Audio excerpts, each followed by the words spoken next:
નમસ્કાર વિદ્યાર્થી મિત્રો, હવે આપણે છે બે લેક્ચરમાં આલેખનું મહત્વ, આકૃતિનું મહત્વ અથવા આલેખ કોને કહેવું, આકૃતિ કોને કહેવી એના વિશે છે માહિતી છે મેળવી. હવે આપણે આજના ટોપિકની અંદર છે અર્થશાસ્ત્રની અંદર છે એ આલેખ અને મહત્વ શું છે એટલે કે આકૃતિનું મહત્વ શું છે એના વિશેનું છે એ વાત છે કરવાની છે. એના વિશે આપણે ભણવાનું છે. એ પહેલા મિત્રો કે આવો જે ટોપિક છે એ પ્રથમ પરીક્ષણ, બીજી પરીક્ષણ અને વાર્ષિક આ ત્રણ પરીક્ષાની અંદર છે 3 ગુણની અંદર આ ટોપિક છે આવી શકે એવો સંભાવના છે. તો આવી શકે એવો છે તો મોસ્ટ આઈએમપી આપણે કહી શકીએ છીએ. તો એ માટે હવે આપણે છે અર્થશાસ્ત્રનો અભ્યાસ શરૂ કર્યો હોય તો એની અંદર છે કે આપણે ઘણા બધા એવા સિદ્ધાંતો હોય કે જે આપણે તારવી ન શકતા હોય અથવા તો ઘણા બધા છે એવા નિયમો હોય કે એમને સમજવામાં આપણે છે અઘરા પડતા હોય. તો ત્યારે આપણે છે આકૃતિ તો આલેખ આપણે છે ખૂબ છે જરૂરી હોય અથવા તો ખૂબ છે આપણે સરળ ભાષામાં છે સમજાવી શકે છે. તો અહીંયા છે આપણે ટોપિક પર ટોપિક છે હવે જોતા રહીએ. તો વાત કરવામાં છે આવે કે અર્થશાસ્ત્રની અંદર છે આલેખનું મહત્વ છે ખૂબ છે રહેલું હોય છે. તો કઈ જગ્યા તો કેવી રીતે છે એનું મહત્વ રહેલું છે. તો પહેલો ટોપિક છે કે સામાન્ય રીતે અઘરો અને અટપટો લાગતો અર્થશાસ્ત્રનો અભ્યાસ આકૃતિ દ્વારા સરળ અને એટલે આપણે સારી રીતે સમજી શકીએ છીએ. તો અહીં શું કહે છે કે જ્યારે તમે અર્થશાસ્ત્રની અંદર છે તમે કોઈ પણ અઘરો ટોપિક હોય અથવા તો આપણે જે અટપટો લાગતો હોય એટલે કે આપણે જેને સમજી ન શકતા હોય તો આપણા અમુક એવા આંકડાઓ હોય છે કે આપણે દર્શાવી ન શકતા હોય તો એવી જે માહિતી છે એવી જે માહિતીને આપણે છે ખાસ કરીને આલેખની અંદર ખાસ કરીને જે આકૃતિ છે તે આકૃતિ વડે આપણે છે સરળ ભાષામાં છે સમજી શકીએ છીએ. અને જો આ આકૃતિ વડે છે સરળ ભાષામાં સમજી શકીએ છીએ અને જ્યારે આપણે એને વધારે પડતી સ્પષ્ટ કરવી હોય તો એ આપણે છે આલેખ વડે છે વધારે સ્પષ્ટ કરી શકીએ છીએ. એટલે કહેવાનો મતલબ એવો કે જ્યારે આપણે છે ઘણા બધા સિદ્ધાંતો હોય છે એની તારવણી કરતા હોય છે આપણે ઘણી બધી લાંબી માહિતી આપી હોય છે તો એ માહિતી જ્યારે ટૂંકામાં રજૂ કરવી હોય એટલે ટૂંકાક્ષરીમાં કરવી હોય તો ત્યારે આકૃતિ અને આલેખનું છે એ મહત્વ છે ખૂબ જ રહેલું છે. હવે બીજો ટોપિક છે કે અર્થતંત્રમાં આવતા કેટલાક પરિબળો. જો એ કેટલાક પરિબળો છે કે જે જુદા જુદા પરિબળો હોય છે જુદા જુદા આપણે છે નંબરના કારણો હોય છે તો એ પરિબળોને આપણે છે જુદા જુદા વર્ષોના વર્ણનો સહેલાઈથી એક જ આકૃતિ કે આલેખમાં છે જોઈ શકાય છે.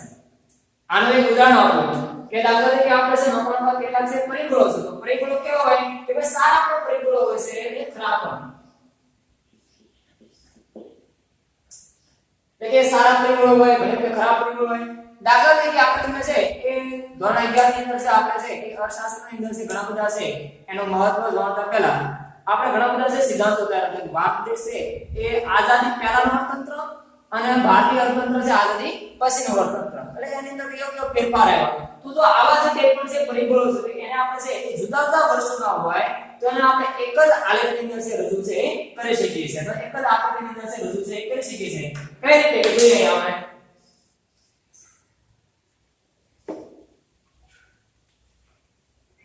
દાખલા તરીકે છે કે મારે કંઈ પણ છે એક જ આપણે છે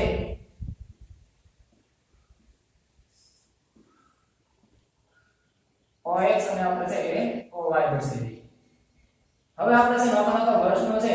કે 2004 ના વર્ષનો છે વરસાદ જોવો હોય એટલે તો કેટલા ટકા છે તો આપણે છે ઘટાવી કે 2002 2004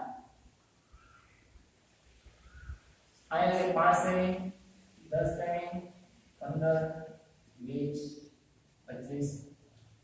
30. તો જ્યારે આવો છે આપણે તો આપણે 2004 ના છે વરસાદનો તો આવો છે કે પણ છે પરિબળો છે આપણે આલેખની અંદર છે સહેલાઈથી ભાઈ આપણે જોઈ શકીએ કે આપણે 2000 છે એ 2 ની અંદર કેટલો વરસાદ થયો 2004 ની અંદર કેટલો થયો 2006 ની અંદર કેટલો થયો છે 2010 ની અંદર કેટલો થયો. તો આવા જે કે પણ છે જુદા જુદા પરિબળો હોય છે અથવા જુદા જુદા જે વર્ષોના છે એ અહેવાલો હોય છે તો એ અહેવાલોને આપણે આકૃતિ અને આલેખની અંદર છે કે રજૂ છે કરી શકીએ છીએ અથવા એના છે આપણે સારી રીતે સમજાવી શકીએ છીએ. ઘણા બધા એવા પરિબળો હોય કે એમને આપણે છે એ સામાન્ય રીતે છે સહેલાઈથી સમજી શકતા હોતા નથી અથવા સહેલાઈથી આપણે છે એને જણાવી પણ શકતા હોતા નથી. જો આપણે ગણિત છે બીજાની સામે રજૂ કરવું હોય તો ત્યારે આપણે છે એ ભાષાંતર છે આપણે અઘરું પડતું હોય છે અથવા તેનું વર્ણન કરવું છે ઘણું બધું લાંબુ થતું હોય છે તો આવા જે હોય કે પણ કોઈ પરિબળો હોય તો એને જ્યારે છે આપણે ટૂંકામાં દર્શાવવું હોય અથવા તો વ્યવસ્થિત દર્શાવવું હોય સામેવાળો સમજી શકે એવી દર્શાવવું હોય સારી રીતે પોતે છે એને સમજણ શક્તિ પ્રમાણે છે એ દર્શાવી શકે એ રીતે જો દર્શાવવું હોય તો ત્યારે આપણે આલેખ અને આકૃતિની અંદર છે એની રજૂઆત છે એ કરી શકીએ છીએ અથવા એના માટે છે આપણે સારી રીતે એને સમજાવી શકતા હોઈએ છીએ એક પછી નેક્સ્ટ એવું છે કે અર્થતંત્રના વિવિધ ક્ષેત્રો છે કે એમની અંદર જે પણ છે એ આવતા ફેરફારો છે એ પણ આપણે સહેલાઈથી છે સમજાવી શકાય છે તો એ અર્થતંત્રના છે વિવિધ ક્ષેત્રો એવું છે ક્ષેત્રોની અંદર છે આપણે વાત કરવામાં આવે તો ક્ષેત્રો છે કે ક્યાં તો ભાઈ ખેતી ક્ષેત્ર પછી ઉદ્યોગ ક્ષેત્ર અને સેવા ક્ષેત્ર તો આવા જે ત્રણ પ્રમુખ છે એ ક્ષેત્રો છે કે કોઈ પણ દેશ હોય તો આ ત્રણ દેશ હોય તો કોઈ પણ દેશની અંદર છે મોટા ભાગે છે આ ત્રણ ક્ષેત્રો ઉપર જે કાર્ય છે પોતે કરતા હોય છે તો પોતે ત્રણ ક્ષેત્રોની વડે પોતાનું દેશનું અર્થતંત્ર છે એ ચલાવતા હોય છે તો એમની અંદર જો આપણે જે કે પણ છે ફેરફારો આવે છે જે આ જુદા જુદા છે એ ક્ષેત્રો છે એની અંદર જે કે પણ છે એ જુદા જુદા ફેરફારો આવે છે તો એને આપણે વ્યવસ્થિત અને સારી રીતે સમજવું હોય તો ત્યારે પણ આપણે જે આકૃતિ અને આલેખ છે એ સમજી શકીએ છીએ તો એના વડે આપણે જે સારી રીતે એ સમજી શકીએ દાખલા તરીકે ખેતી ક્ષેત્ર હોય તો એમની અંદર છે એ આખા વર્ષની છે આવક કેટલી થઈ જાવક કેટલી થઈ કયો પાક કેટલા પ્રમાણમાં છે આપણે ઉગાડી શક્યા છે કેટલા પાકનું છે એ કેટલા પ્રમાણમાં આપણે ઉત્પાદન કરી શક્યા છે એમની અંદરથી આપણે છે કે આપણા સરકારને અથવા આપણે જે કંઈ પણ અર્થતંત્ર બાબત છે તો એમને કેટલો ફાયદો થયો છે આપણા દેશના વિકાસની અંદર છે ખેતી ક્ષેત્રનો ફાયદો છે એ કેટલો છે તેનો ફાળો કેટલો છે તો એના વિશેની માહિતી પણ છે આપણે આંકડાઓ દ્વારા છે એ રજૂ કરી શકતા હોય છે આકૃતિ દ્વારા છે આપણે રજૂ છે કરી શકતા હોઈએ છીએ બીજું કે ઉદ્યોગ ક્ષેત્ર છે તો ઉદ્યોગ ક્ષેત્ર છે આપણે પ્રાચીનતમ છે ઉદ્યોગો છે એમના સંબંધમાં અથવા તો એમને છે એ નજરમાં આપણે છે રાખતા હાલના જે ઉદ્યોગોનો જે વિકાસ થયો છે તો કેટલા પ્રમાણમાં થયો છે તો કઈ રીતે થયો છે અને જો પ્રમાણ હોય તો કેટલા ટકા થયો છે તો એવો પણ જો આપણે છે જે ફેરફારો થયા છે એ જો આપણે દર્શાવવું હોય તો આપણે જે જોવું હોય તો એને પણ આપણે છે આકૃતિની અંદર અથવા તો આપણે છે આલેખની અંદર છે વ્યવસ્થિત અને સારી રીતે છે જોઈ શકીએ છીએ જે ઉદ્યોગોનો સારો વિકાસ થયો છે તો એમના આંકડાઓ છે સારા આપણે જોવા મળતા હોય છે જે ઉદ્યોગોનો છે નિમ્ન કક્ષાનો વિકાસ થયો હોય તો એમના આંકડાઓ છે આપણે છે નિમ્ન કક્ષાના જોવા મળતા હોય છે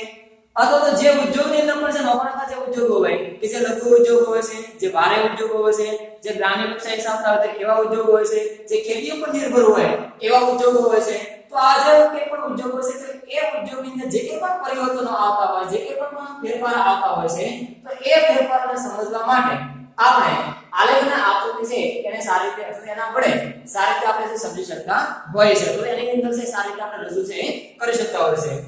પછી જે સેવા ક્ષેત્ર તો ભારત દેશની અંદર હોય જોઈએ તો વાત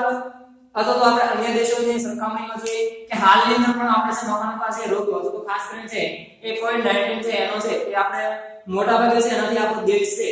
હાલની અંદર છે એ પીડિત છે તો ત્યારે આપણું સેવા ક્ષેત્ર છે એનો વિકાસ કઈ રીતે થાય છે તો આપણું સેવા ક્ષેત્ર છે એની અંદર કઈ રીતે કાર્યરત છે હાલનું અને પ્રાચીનતમ તો એમને જો આપણે ફેરફાર જોવો હોય તો એમને જો કે પણ આપણે પરિવર્તન જે આવ્યો છે સેવા ક્ષેત્રની અંદર એ પણ જોવું હોય તો આપણે એને પણ છે આપણે આલેખની અંદર અથવા તો આલેખના છે આંકડાઓ દ્વારા રોજે રોજની અંદર અથવા તો આપણે આખા વર્ષનું જોવું હોય તો ભલે માસના અંતે જોવું તો ભલે તો પણ આપણે છે સારી રીતે છે જોઈ શકીએ છીએ તમે જોયું છે કે હાલની અંદર ટીવી ચેનલની અંદર અથવા તો આપણે છે સમાચારોની અંદર આપણા ન્યૂઝપેપરની અંદર જ્યારે આપણે છે જોતા હોય તો કે આખા દેશની અંદર જ્યારે કંઈ પણ છે કે મોટા ભાગના કોરોના છે એ ફેલાયા છે તો કોરોના વાયરસને કારણે છે નાના બધા છે ઘણા બધા લોકોને છે અસર થઈ હોય તો એમનું મૃત્યુ આમ છે અથવા તો કયા લોકોને છે કેટલા છે એમના અંદર જે પાસા છે પોતે છે એનાથી એટલે કે કોરોના જે છે એ રહી ગયા છે તો એના છે એ નાબૂદ થયો છે તો એવા જે લોકો છે તો કોરોના લોકો દ્વારા છે એ સંક્રમણ થયા છે તો એવું જ્યારે આપણે જે જાણવા માંગતા હોય તો એના આંકડાઓ ઉડે છે જે કંઈ પણ આપણે જે માહિતી આપવામાં આવે છે અથવા જે કંઈ પણ આપણે આંકડાઓ મળે છે તો એ મળેલા આંકડા ઉપરથી આપણે છે એ સેવા ક્ષેત્રનો પણ છે ખ્યાલ છે આવતો હોય છે તો કહેવાનો મતલબ કે જ્યારે અર્થશાસ્ત્ર છે તો એમની અંદર જે આપણું અર્થતંત્ર છે તો એ અર્થતંત્રની અંદર જે વિવિધ ક્ષેત્રો છે એ ક્ષેત્રોની અંદર જે કંઈ પણ પરિવર્તન આવે છે જે કંઈ પણ છે ફેરફારો આવે છે એ ફેરફારોને સમજવા માટે આપણી પાસે આંકડાઓ અથવા કે છે ખાસ કરીને આકૃતિ અને આકૃતિની અંદર પણ છે આલેખ અને આકૃતિ આ બંનેનું સૌથી વધારે છે મહત્વ રહેલું છે તો એના માટે આપણે છે સરળ ભાષામાં છે આપણે સમજી શકતા હોઈએ છીએ એ પછી છે કે અર્થતંત્રમાં આવતા વિવિધ પરિબળો ને આપણે છે આકૃતિ કે આલેખ વડે સરખામણી કરી શકતા હોઈએ છીએ. જો આ વિવિધ પરિબળો છે, જે કે પણ આપણા પરિબળો આવતા, રાજકીય પરિબળો હોય તો ભલે, અર્થતંત્રના પરિબળો હોય તો ભલે, સામાજિક પરિબળો હોય તો ભલે, અથવા તો છે એ ધાર્મિક પરિબળો હોય તો ભલે, પણ જે એમની અંદર જે ફેરફારો આવતા હોય છે, એમની અંદર જે કે પણ છે આપણે છે એ નોખા બે પરિબળો જ્યારે સરખામણી કરવી હોય તો ત્યારે આકૃતિ અને આલેખ આ બંને વસ્તુનું સૌથી વધારે મહત્વ છે રહેલું હોય છે. આપણે એક ઉદાહરણ વડે છે જોઈએ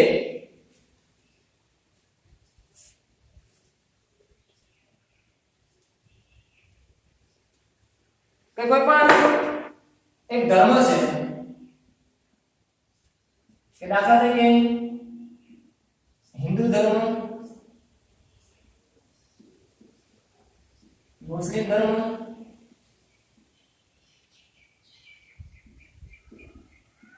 શીખ ધર્મ, આપણા ત્રણ ધર્મો છે. આપણે છે એક અંદાજ લઈએ કે આ ત્રણ ધર્મોમાં છે એ સૌથી વધારે છે કયા ધર્મના લોકો છે એ પાળનારા છે સૌથી વધારે છે. તો આપણે છે આપણે એક અંદાજ આંકડો લગાવીએ કે ભાઈ હિન્દુ ધર્મ પાળનારા છે 50%,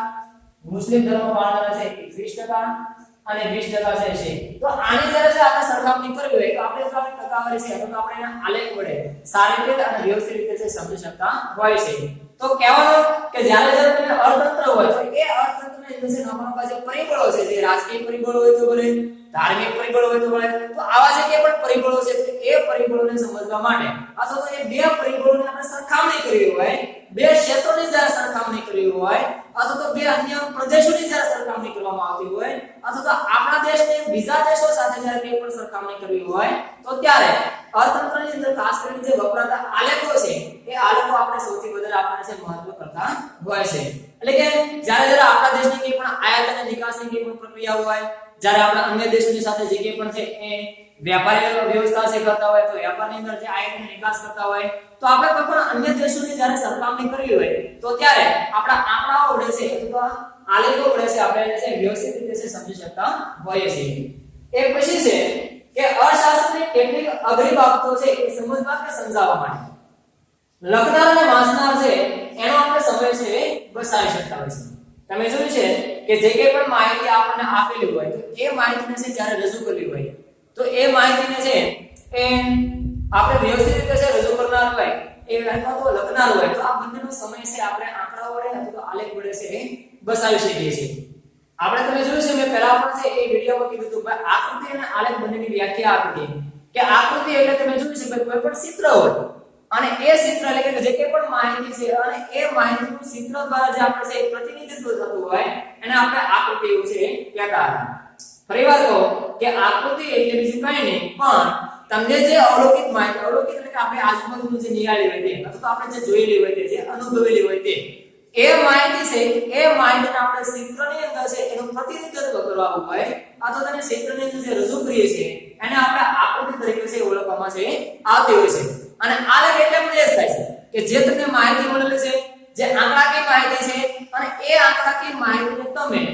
આલેખની અંદર જે રજૂઆત કરો છો અથવા તો આલેખની અંદર છે એ માહિતી મળેલી હોય, જે પ્રાપ્તાંકો મળેલા છે, જે કંઈ પણ આપણે છે એ માહિતી મળે છે એ માહિતીને આપણે પ્રતિનિધિત્વ એટલે કે ચિત્ર દ્વારા જે પ્રતિનિધિત્વ કરાવો છો અથવા આલેખ વડે જે કંઈ પણ પ્રતિનિધિત્વ કરાવો છો એને પણ આપણે આલેખની અંદર છે કહી શકીએ અથવા આલેખ એવું છે કહી શકીએ. તો અહીંયા પણ એવું કહે છે કે જ્યારે જ્યારે આવે છે કે ઘણી બધી જે વર્ણનાત્મક માહિતી હોય છે અથવા જે લાંબી માહિતી હોય છે અથવા જે અવલોકિત માહિતી છે તો એને આપણે બીજા લોકોને સમજાવવા માટે અથવા તો ખુદ આપણે સમજવા માટે જે કે લખનાર અને વાંચનારા જે લોકો છે એનો સમય બચાવવા માટે આપણે છે એ આલેખનું મહત્વ છે સમજાયેલું રહે છે. તો એની અંદર આલેખનું મહત્વ ખૂબ છે રહેલું છે. એ પછી છે કે જ્યારે અર્થતંત્રમાં છે આવતા છે ઘણા બધા નિયમો હોય છે, ઘણા બધા સિદ્ધાંતો છે એ તારવવામાં આવતા છે, ઘણા બધા છે એ અર્થશાસ્ત્રીઓ પોતાના છે એ મંતવ્યો આપેલા હોય છે, એમને પોતાના છે એ સિદ્ધાંતો છે એ આપેલા હોય છે. તો કે એમને છે સરળ રીતે સમજવા માટે અથવા તો સરળ રીતે છે આપણે કંઈ પણ રજૂઆત કરવા માટે આકૃતિ કે આલેખ છે એના વડે આપણે છે એ સમજી શકીએ છીએ. એટલે કે જે કંઈ પણ નિયમો તારવા હોય છે, જે કંઈ પણ સિદ્ધાંતો તારવા હોય છે તો એ સિદ્ધાંતોને આપણે વ્યવસ્થિત અને સારી રીતે સ્પષ્ટપણે જો આપણે સમજવું હોય, સારી રીતે સમજવું હોય તો એને આપણે આકૃતિ કે આલેખ વડે સારી રીતે આપણે સમજી શકતા હોઈએ છીએ. એટલે કે એના અંદર આપણે છે ઉદાહરણ તરીકે જોતા હોઈએ તો કે દાખલા તરીકે માંગનો નિયમ છે. આપણે જો ધોરણ 11 માં છે માંગનો નિયમ છે એ ભણ્યા કે માંગનો નિયમ શું હતો કે જ્યારે જ્યારે કોઈ પણ વસ્તુની છે એક પણ કિંમતની અંદર છે એ વધારો થાય તો અહીંયા અન્ય પરિબળો છે યથાવત રહેતા વસ્તુની કિંમતની અંદર વધારો થાય તો માંગ છે ઘટે છે અને એનાથી આપણે ઉલટું કે જ્યારે છે કોઈ પણ વસ્તુની કિંમત છે ઘટે તો ત્યારે માંગની અંદર છે વધારો થાય તો આ એક સામાન્ય નિયમ હતો આ નિયમની અંદર આપણે છે જોતા કે માંગની અંદર વિસ્તરણ અને સંકોચન ક્યારે થાય છે કઈ રીતે થાય છે જ્યારે જ્યારે છે એ વસ્તુની માંગની અંદર છે એ ઘટાડો અને વધારો ક્યારે આવે તો આવા જે સિદ્ધાંતો છે એ સિદ્ધાંતોને સમજવા માટે અથવા તો એને આપણે છે બીજા લોકોને છે સમજાવવા માટે આપણે જો અર્થશાસ્ત્રની અંદર છે એ આલેખનો ઉપયોગ કરતા હોય તો સારી રીતે અને વ્યવસ્થિત રીતે છે એ સમજી શકીએ છીએ તો સારી રીતે છે એ અન્ય લોકોને પણ આપણે છે સમજાવી શકતા હોઈએ છીએ બીજો પણ એની અંદર છે આપણે ધોરણ છે એ 11 ની અંદર છે પાઠ નંબર 7 ની અંદર છે એ પુરવઠા વિશે છે જોયું હતું કે પુરવઠાની અંદર છે જે કે પણ તમે છે વસ્તુની અંદર છે એ બજારની અંદર લેવેશ કરો છો બજારની અંદર જે વસ્તુનો પુરવઠો છે વેચવા માટે મૂકો છો જે આપણે ઉત્પાદન કરેલો જે જથ્થો હોય એમની અંદર તમે બજારની અંદર જે વસ્તુ વેચવા માટે મૂકો છો તો એ પુરવઠાની અંદર પણ છે જે નિયમ લાગુ પડતો હોય એમની અંદર પણ જે વધારો અને ઘટાડોનો જે સિદ્ધાંત છે એમની અંદર પણ જે વધારો કે વિસ્તરણ અને સંકોચનનો જે નિયમ છે તો આવા જે નિયમો છે એ નિયમને સમજાવવા માટે આપણી પાસે જે આલેખ હોય તો આપણે સારી રીતે અને સરળ રીતે સમજી શકતા હોઈએ છીએ તો આજના છે એ ટોપિકની અંદર આપણે છે આકૃતિ અને આલેખનું અર્થશાસ્ત્રની અંદર જે મહત્વ શું રહેલું છે એના વડે આપણને કઈ ફાયદા થાય છે તો કયા ફાયદા થાય છે આપણા છે એ અર્થતંત્રની અંદર છે એની કેટલી સાફ પડે છે એની કેવી અસર થાય છે એના વિશેની માહિતી છે આપણે મેળવી અને આ ટોપિક છે એ ફરીવાર કહો તો આપણે ત્રણ પરીક્ષા એટલે કે પ્રથમ પરીક્ષા દ્વિતીય પરીક્ષા અને છે એ વાર્ષિક પરીક્ષા એમની અંદર છે એ 3 ગુણની અંદર છે એ પૂછાય એવી સંભાવના છે તો આજના ટોપિકમાં છે એ અર્થતંત્રની અંદર છે આકૃતિ અને આલેખનું છે મહત્વ